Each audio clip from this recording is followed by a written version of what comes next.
Hi Easy Friends, it's Miss Jen and Knox, and today I'm here to read a book, Frederick, by Leo Lionni. It's one of my favorites from when I was a kid, so I thought I would share it with you. Frederick.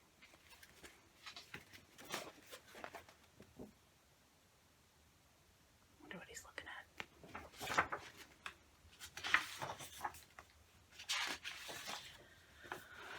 All along the meadow, where the cows grazed and the horses ran, there was an old stone wall.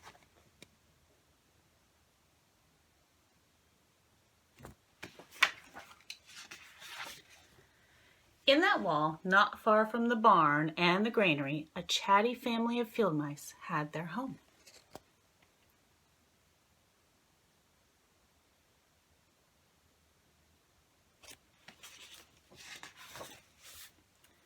But the farmers had moved away, the barn was abandoned, and the granary stood empty.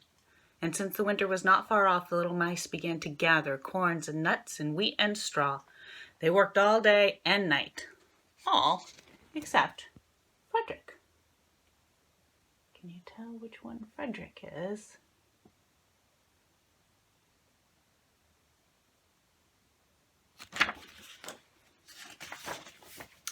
Frederick, they asked, why don't you work? I do work, said Frederick. I gather sun rays for the cold, dark winter nights.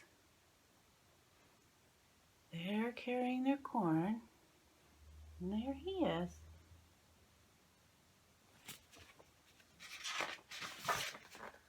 And when they saw Frederick sitting there, staring at the meadow, they said, and now, Frederick? Well, I gather colors, answered Frederick simply, for winter is gray. There they are. Work, work, work, work, work. And who's that there? Gathering colors. And once Frederick seemed half asleep. Are you dreaming, Frederick? They asked reproachfully. But Frederick said, oh no, I'm gathering words.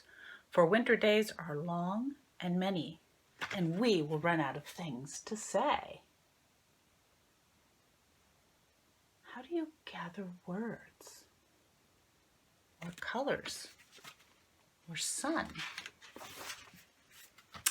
The winter days came, and when the first snow fell, the 5 little field mice took to their hideout in the stones.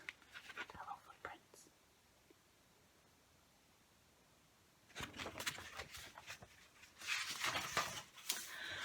In the beginning, there was lots to eat, and the mice told stories of foolish foxes and silly cats. They were a happy family. They haven't been inside too long. Plenty to eat and do. But little by little, they had nibbled up most of the nuts and berries. The straw was gone, and the corn was only a memory. It was cold in the wall, and no one felt like chatting. Ooh. How can you tell how they're feeling? If you look at their little faces, what do you notice?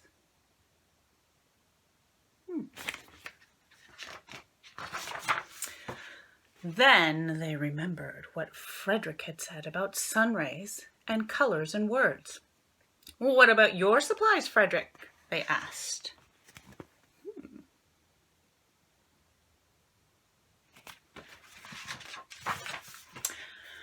Close your eyes, said Frederick, as he climbed onto a big stone.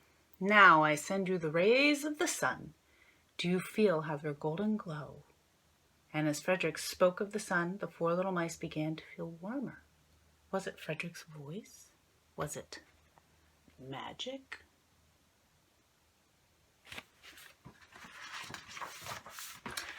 And how about the colors, Frederick? They asked anxiously. Close your eyes again, Frederick said.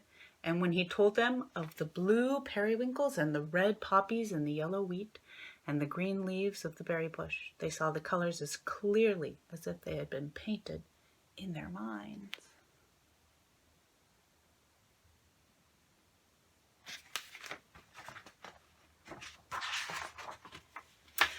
And the words, Frederick. Frederick cleared his throat, waited a moment, and then, as if from a stage, he said, "Who scatters the snowflakes? Who melts the ice? Who spoils the weather? Who makes it nice? Who grows the four-leaf clovers in June? Who dims the daylight? Who lights the moon? 4 little field mice who live in the sky. 4 little field mice like you and I. One is the spring mouse who turns on the showers. Then comes the summer who paints in the flowers. The fall mouse is next with walnuts and wheat. The winter is last with little cold feet. Aren't we lucky the seasons are 4? Think of a year with 1 less or 1 more." And when Frederick was finished, they all applauded. "But Frederick," they said, "you are a poet." Frederick blushed, took a bow, and said shyly, "I know it." End. Hope you enjoyed the book. We'll see you later. Bye.